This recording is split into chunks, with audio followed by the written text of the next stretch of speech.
Things in Spokane are heating up for first-time homebuyers. Prices are going up. They're not being stabilized. We're starting to see bidding wars again on some of these properties. I was just involved with one under $300,000, 20,000 over asking. We still didn't get it.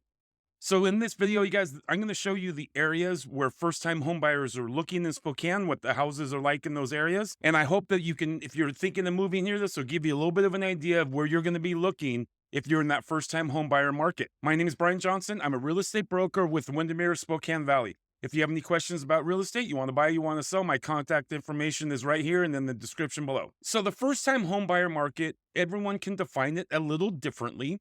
But the first-time homebuyer market is going to be around the median price or below. So for this video, we're going to define a first-time homebuyer market as $350,000 or below. Now, I know really you first-time homebuyers could easily creep up into that 400,000 range easily, but I just wanted to show you for that 350, the median around that median price is $350,000 to $400,000, depending on what neighborhood you're talking about, or if you're talking about all of the market in the county. Are you including condos? Are you including homes on acreage? There really isn't just like one median price. So let's just look at the map right here. This is on realtor.com. You can do this search on your own exactly the way I'm doing it. I'm not using any private realtor resources for this. This is just the public facing realtor.com. And I'm not even logged in. It's just as a visitor. So I put in Spokane County. Now, as you can see right here, Spokane County, I did the max price of $350,000, single family houses only. I didn't pick condos, townhouses, mobile, multifamily, just single family houses only. And I'm hiding the pending and contingent homes. I'm hiding foreclosures and I'm hiding the 55 plus community homes. So that came up with 143 homes right here. You can see 143 homes in Spokane County. Now look where they're mostly situated, you guys. So right here in the middle, basically right here in the middle is not North Spokane, but it's kind of like North Central Spokane. Let me pull it up on Google Maps. So if you're looking right here on Google Maps, up here you've got Francis, where my mouse is, 291, it says that's Francis. Down here you've got Division. These are major dividing lines for Spokane. Division is where all the fast food restaurants are. That's just your basic main corridor that people are going to take from downtown Spokane when they're headed north. Actually, it's not always the fastest way. If there's a little bit of traffic with these lights, you can easily cut up through here. Anyway, so I'm going to say something right here that's a lot of people are going to just hate that I say this, but basically this whole area in Spokane is one giant neighborhood. You do have different neighborhood names. You've got the Garland District, you've got Emerson Garfield, you've got Audubon Downriver. Audubon Downriver has a little bit different character. Northtown, Northwest Spokane. Really, you guys, if you're a first-time home buyer looking under $350,000, you are going to be looking in this whole area. It is basically one big neighborhood. Now, when you cross Division over into here, going east this way, you've got the mall right here, then going east like on Wellesley, all the way over to Hilliard. That's basically, again, before you get to Gonzaga, it's just basically one giant neighborhood. Disagree all you want, that's fine. But if you're looking, now those prices right here, let's go east of Division where my mouse is, are going to be a little bit less than the prices over here on the west side of the Division. You know, we have Northtown, Northwest Spokane, Garland District, and all that. Now, again, here I'm back to realtor.com, hiding the pending, contingent, existing homes only. You can see right here that's basically where all the action is. This is what I was just showing you in that just north of downtown Central Spokane. Every red dot that you see here is a house for sale that I'm calling first-time homebuyer house. So under $350,000. The number changes as I zoom in on the number available, 121. But, I said 143, and then I zoomed into basically that area, and it can only cut off about 20 houses that were outlying that area. So as I look at these little bubbles, what you're going to find on these houses, so look right there, 349, you're going to find a lot of post-World War II ranches. Some have basements, so a little extra space. Some will have really nice finished basements. Usually less than 2,000 square feet. So 1,000 to 1,800 square feet is going to be the bulk of the properties. As you get closer to Division, you're going to be closer to bus routes, but those prices might go down a little bit as you get closer to Division, just because it's that way. You have commercial properties and stuff right there. And then as you go down, what you want to avoid, well, not avoid, but the prices are going to be a lot more whenever in real estate you have a view. So anything that's going to be along these ridges here, along the river, going to be just that's third time home buyer. Kind of true all the way down here. And then you get down closer to Spokane where my mouse is, and Kendall Yards in this area down here on the river. That is not first time home buyers. That's like minimum condo price. You're in the 600,000 and then going up in Kendall Yards over here. As you go along the freeway here, this area doesn't have a lot for sale. This is definitely a first time home buyer area. I know that Camp Hope, that was that big homeless encampment, that was right here where my mouse is. I'm not knocking anything, but they moved it. It's gone now. So actually, I think this area, you might have some interesting bargains, really, if people are pricing it because they were afraid of what was going on with that homeless thing. And that being gone, appraisals are going to be based on the last 3 months. And the last 3 months of sales were pretty rough in this area. People were not really excited about buying in here. So I think you might have some really good buys in here. As you go over here into Spokane Valley, you can see there's just not that many first-time homebuyer houses under 350 in Spokane Valley. Spokane Valley is really growing up. I know a lot of actually, you want new construction, you're going to be looking at Spokane Valley. That's where the action is. The city of Spokane is hostile to builders. They're not building in Spokane. All the action is going on in the valley.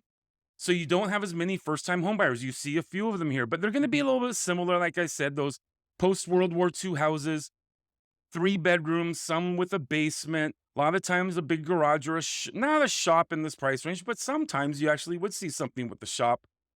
But they're going to be like this one's 3 bedroom, 2,000 square feet on actually that's a 0.32 acre lot. Spokane Valley, this is the freeway going through here. And then up here is a road that's another highway that's pretty busy. 290 going all the way. These are both going all the way east to Idaho.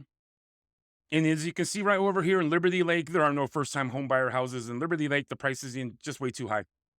Now, again, I wanted to show you, but over here in Spokane, just to identify areas a little bit more. So this is the South Hill right here in the center where my mouse is. You can only see there's one house down here in this area that they call that first-time homebuyer. 340,000, 2 bedroom, 957 square feet. It looks like a garage in front on a 5,000 square foot lot. That's a great neighborhood. It's just obviously the pricing is a lot higher there. As you go over here into Lincoln Heights, people like to pretend that Lincoln Heights is also the South Hill. By definition, it's technically South Hill, but it's a little bit different character. As you drop down, this is all a big hill right here. And so basically, as you go up the hill, the prices go up. Just real estate. And then up here towards the top of it, you have a couple of them there in that range, 320. That's a cute house for 3 bedroom. And then you've got one here, 185. That's probably, without looking at it, going to say probably needs some work in there. That might not be FHA. It's over here, but I don't want to click on it. It shows the inside of people's houses, and that's not right. But if I just show it over here and hovers, I can just, it doesn't even show the address. I can just show you a picture of the house.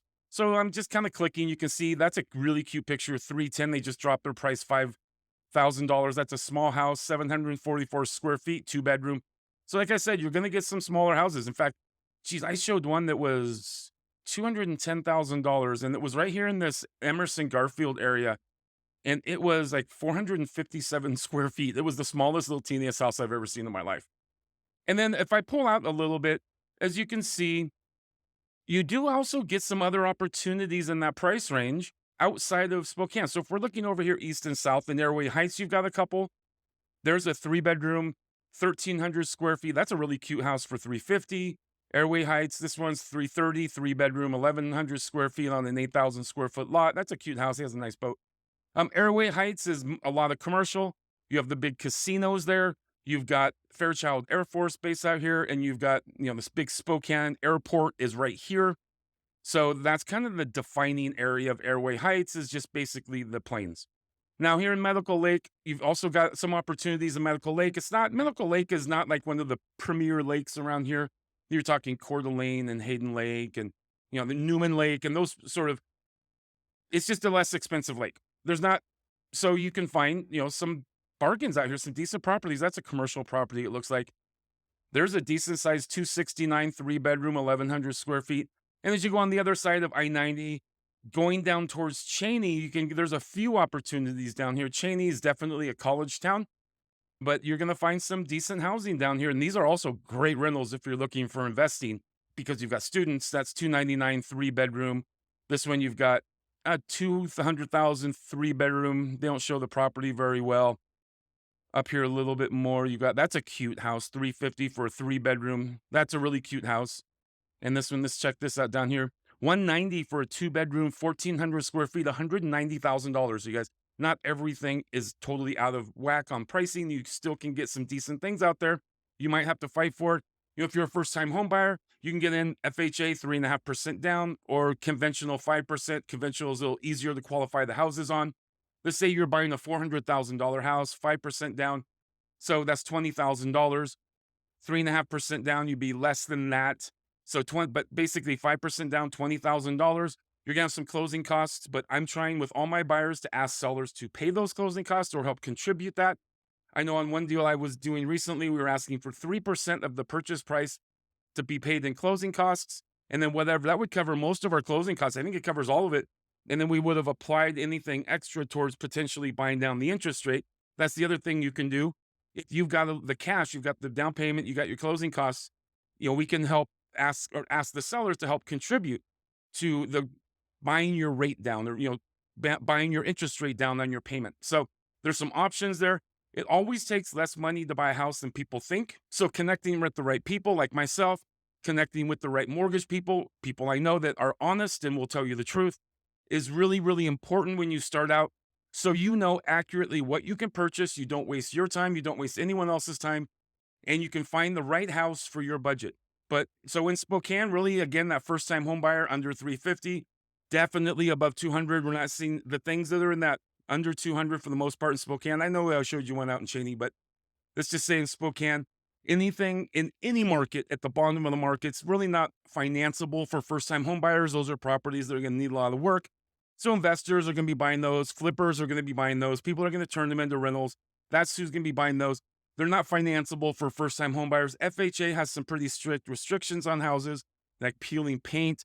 They're looking out for people that when you buy a house, you're getting a solid house that everything works.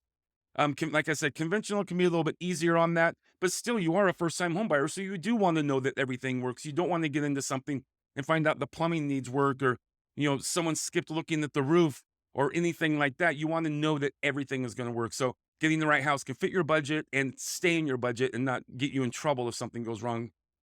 It's just the way housing is. It's the way it is. So anyway, don't be shy and don't hesitate to reach out.